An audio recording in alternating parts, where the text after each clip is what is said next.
Hello friends, welcome to Mission IS. Now friends, this is the 22nd list of the most expected MCQ that have very high potential to be asked in your upcoming prelim exam 27 January 2021. अगर आप 27 जून 2021 की prelim में बैठने वाले हो तो इस video को आप पूरा देखिए, क्योंकि हमने ये हमारी 22वीं लिस्ट है। अभी तक की जो 21वीं लिस्ट है, यहाँ पे आई बटन पे क्लिक करके आप एक्सेस कर सकते हो जी, जहाँ पर आपको मोस्ट एक्सपेक्टेड एमसीक्यू मिलेंगे, जिसके बहुत ज़्यादा चांसेस है आपके आने वाले प्रीलिम एग्जाम में। So first question of this video, consider the following statement regarding the recently launch the UPI 2.0। UPI generally 3 साल पहले बहुत ही न्यू था, लेकिन अब ज़्यादातर लोग यूज़ करते हैं, like PhonePe, Paytm, Amazon UPI वगैरह। Unified payment interface, national payment corporation of India is responsible for the managing the UPI platform. 100% right है। It allows user to create and pre authorise their transaction for payment at a later date.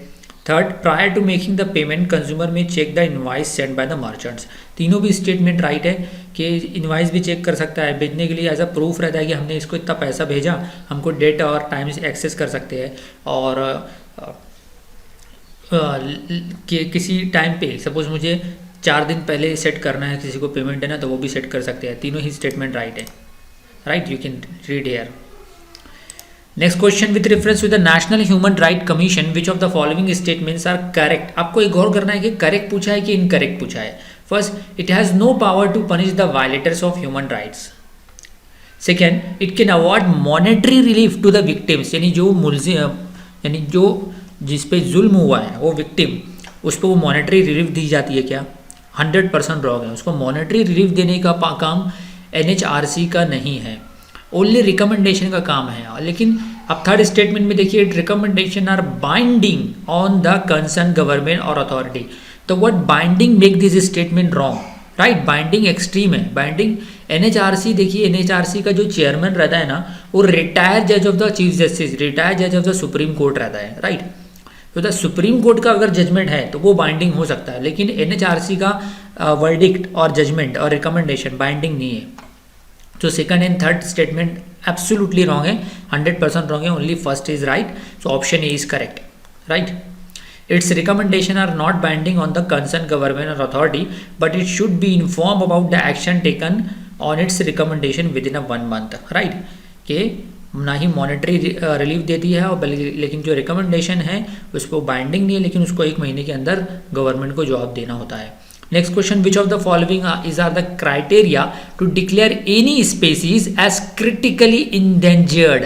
आपने देखा हमारी जैसे videos में current affairs, economy, environment, सारे question शामिल है, right? जैसे कि यूपीएससी में रहता है। तो critically endangered as per the IUCN, international union for conservation of nature, red list of wild species. So criteria क्या है किसी भी एनिमल्स को, किसी भी स्पेसीज को रेड लिस्ट में डालने का, right? So population size estimated to less than 10,000 mature individuals. Second, restricted geographical range. Third, high probability of extinction in the wild. देखिए सेकेंड और थर्ड स्टेटमेंट ये राइट है, क्योंकि रेस्ट्रिक्टेड जियोग्राफिकल रेंज में ही अगर वो स्पेसीज मिलती है और उसके बहुत ज़्यादा चांसेस है कि आने वाले दिनों में ख़त्म हो जाए वो स्पेसीज, तो ये है आईयूसीएन में डालने का, आईयूसीएन के रेड लिस्ट में डालने का क्राइटेरिया। लेकिन जो पॉपुलेशन साइज यहाँ पे 10,000 लिखा हुआ है, राइट, तो ये रॉन्ग है। तो option 2 and 3 is right, statement 2 and 3 is right, option B is correct. Population size ये नहीं है, ये क्राइटेरिया देखिए, पॉपुलेशन हैव डिक्लाइन और डिक्रीज बाय ग्रेटर देन 80%। अब वो टोटल नंबर नहीं लिखा है, सपोज उसका जो भी पॉपुलेशन था 1 लाख, अभी 80% तक के डिक्लाइन हो गया, 20,000 ही बचा, तो वो हो गया and over the last 10 years, तो वो रेड लिस्ट में जाने के लिए एलिजिबल है। और have a restricted geographical range और small population size of less than 250 individual and continue decline 25% in 3 years, जो कि 3 सालों में, आने वाले 3 सालों में 25% तक के डिक्लाइन हुई है। और रेस्ट्रिक्टेड स्मॉल पॉपुलेशन साइज 250 के करीब बची है। वेरी स्मॉल और restricted high population fewer than 50 mature individual, high probability of extinction in the wild, जिसके किसी इलाके में 50 से भी कम उसकी स्पीसीज रह गई है, जिसके बहुत ज़्यादा चांसेस है कि आने वाले दिनों में ख़त्म हो जाए। Next question, which of the followings was oblique were derived directly from the 1992 Rio earth summit. Rio earth summit convention on CBD मतलब convention on biological diversity, united nation convention to combat desertification, third united nation framework convention on climate change. ये तीनों ही convention यानी कि CBD और combat desertification यानी कि जो land जो है डिजर्ट एरिया में कन्वर्ट हो जाते हैं उसको कहते हैं तो desertification. United nation framework on convention on climate change 1992, ये तीनों ही समेत लिए गए थे 1992 में। Answer is a, option A 1 2 3 is right. आप देख सकते हो the 3 Rio convention on biodiversity, climate change and desertification derived directly from the 1992 Earth Summit. Each instrument represents a way of contributing to the sustainable development goals of Agenda 21. The 3 conventions are intrinsically linked, operating in the same ecosystem. That's the CBD, United Nations Convention on Combat Desertification, and United Nations UNFCCC. Right. Next question, which of the following was were outcomes of the recently concluded COP25 at Madrid? अब देखिए कि $100 billion were mobilized by the developed countries for the climate mitigation. Develop countries की बहुत developing country और जब भी recently 2015 में Paris climate change summit हुआ था, बहुत ही अच्छा समिट था वो, लेकिन उसमें बहुत सारी चीज़ तय की गई जिसमें डेवलप कंट्री के ऊपर डेवलप कंट्री कुछ पैसा दे डेवलपिंग कंट्री को एज अ हर्जाने के तौर पे ताकि माहौल इन्वायरमेंट सुधरे, लेकिन ऐसा उन्होंने नहीं किया। ये COP25 में नहीं हुआ था बल्कि Paris COP21 Paris climate summit में हुआ था 2015 में। तो ये फर्स्ट स्टेटमेंट ड्रॉ हो गया। Rules on finance for loss and damage was finalise, ये भी नहीं हुआ। And countries updated their nationally determined contribution, nationally determined contribution ये पेरिस क्लाइमेट में हुआ था। तीनों ही स्टेटमेंट रॉन्ग है, option D is correct. You can read the explanation here. New batches for the UPSC Civil Service Exam 2021, 22, 23. New batches on every Monday. दोस्तों अगर आप यूपीएससी की प्रिपरेशन कर रहे हो और आपका आने वाला टारगेट यानी 27 जून का प्रीलिम एग्जाम है, तो अनअकैडमी एक ऐसा प्लेटफॉर्म है जो कि आपके घर पे आपको यूपीएससी की प्रिपरेशन करवाएगा। वो भी इंडिया के जो यूपीएससी प्रिपरेशन के लिए जो माने जाने बेस्ट एजुकेटर माने जाते हैं। आपने देखा होगा मुरनाल सर है, ये राकेश वर्मा सर है, मुदित गुप्ता सर है ना, ये सुदर्शन गुज्जर सर है, ये हर एक इनका एक स्पेशलिस्ट सब्जेक्ट है। ये आपको अनअकैडमी लर्निंग ऐप पर, जहाँ पर ये ऑफलाइन क्लासेस में लाखों रुपए चार्ज करते हैं, मात्र 40 कम से कम इनका चार्ज है 40,000 रुपीज़ है, आपके घर पर आके पढ़ाएगी। कैसे पढ़ाएगी? इंटरनेट के द्वारा अनअकैडमी लर्निंग ऐप पर। सो इन्होंने 3 prelim plus mains integrated batches start किया है, new batches every Monday. So mission batch जो होगा टोटली हिंदी और इंग्लिश में होगा, जिसका ड्यूरेशन 6 महीने या तो 12 महीने या 24 महीने की। अगर आपका टारगेट 27 जून 2021 का प्रीलिम है तो 6 महीने के हिसाब से आपकी तैयारी की जाएगी। या आप प्रीलिम प्लस मेंस की तैयारी कर रहे हो अगले साल के लिए तो आप वैसे उसके हिसाब से आपका प्रिपरेशन होगा। ये 2022 टारगेट है तो वो भी हो सकता है। Live classes bye top educators होगा, प्रीलिम प्लस मेंस कवरेज किया जाएगा, साथ साथ में PDF नोट्स भी दी जाएगी। और लक्ष्य बैच है टोटल हिंदी में कंडक्ट किया जाएगा, जो चीज़ मैंने बताई है जिसमें लक्ष्य मतलब target, right. And expedition batch है टोटली इंग्लिश में कंडक्ट किया जाएगा, जिसमें भी डाउट क्लियरिंग सेशन भी होगा, prelim plus mains test series भी होगा, विद एनालिसिस होगी। देखिए यूपीएससी प्रिपरेशन करते वक्त ना आपको 2 चीज़ें बहुत ज़रूरी है, एक तो प्रॉपर राइट गाइडेंस, सही दिशा दिखाना, ये अनअकैडमी वाले आपको बराबर दिखाएगी, और कंटिन्यूअस इवैल्यूएशन यानी कंटिन्यूअस टेस्ट सीरीज देना है। तो ये सारे टारगेट देख सकते हो। Prelim plus main syllabus coverage होगा, एक्सक्लूसिव डाउट क्लियरिंग सेशन होगा, प्रीलिम टेस्ट सीरीज होगा, और जैसे कि पता है ना सिर्फ प्रीलिम बल्कि मेंस का भी टेस्ट सीरीज होगा। 1 से 2 साल का कोर्सेस है, आप देख सकते हो।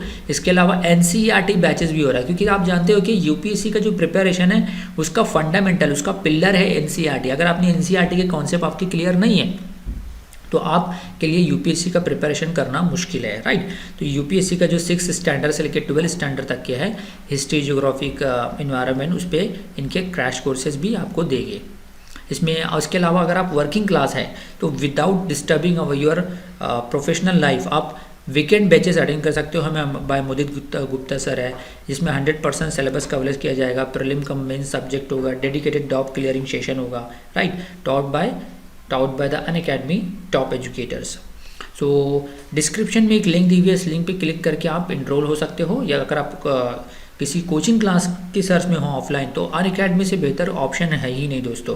तो ये कोड डिस्क्रिप्शन में एक लिंक है, उस लिंक पे क्लिक करके आप ज्वाइन हो सकते हो, और डायरेक्टली आपको एक कोड मिल जाएगा अगर आपको 10% इंस्टेंट डिस्काउंट नहीं मिलता है तो MIYT10 ये कोड डाल देना, आपको 10% इंस्टेंट डिस्काउंट मिल जाएगा।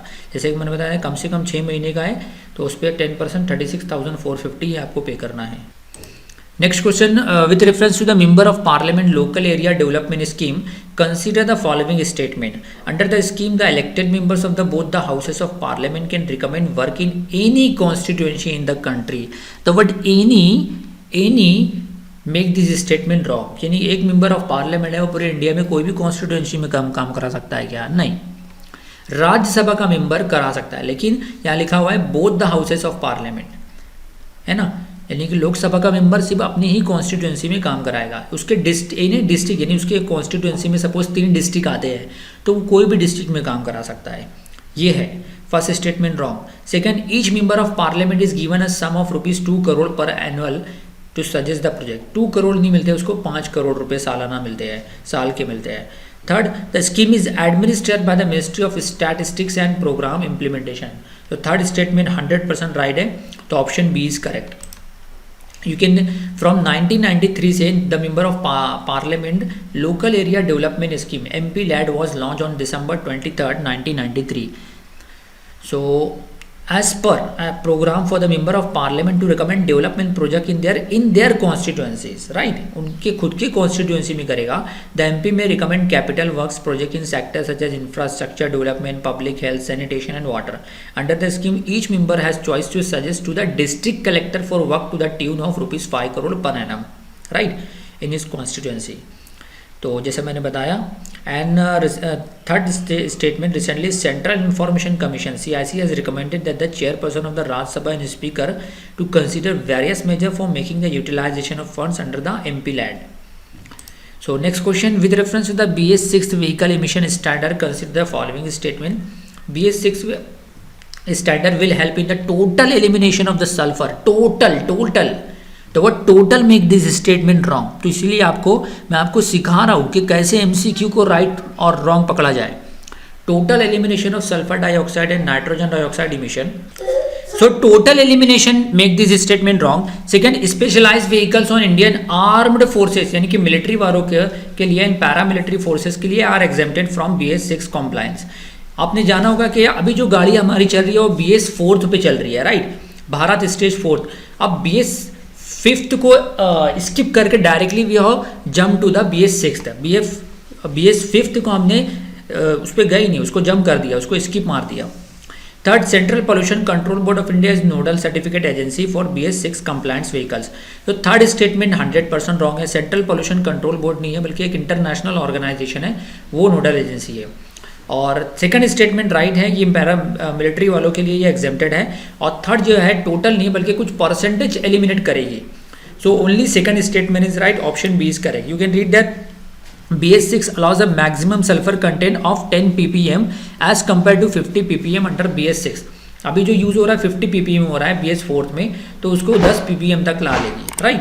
और जो बताया कि नोडल एजेंसी कौन सी है, international centre for automotive technologies is the premier जिसका शॉर्ट फॉर्म है international centre for automotive technology, ISET is the premier testing certificate agency authorised by the ministry of road and transport and highways under the leadership of Nitin Gadkari ji. So I hope IAS aspirants you enjoy this video और इसमें से एक आध question आपके आने वाले prelim में हो जाए। So don't forget to like our video and subscribe our channel Mission IAS।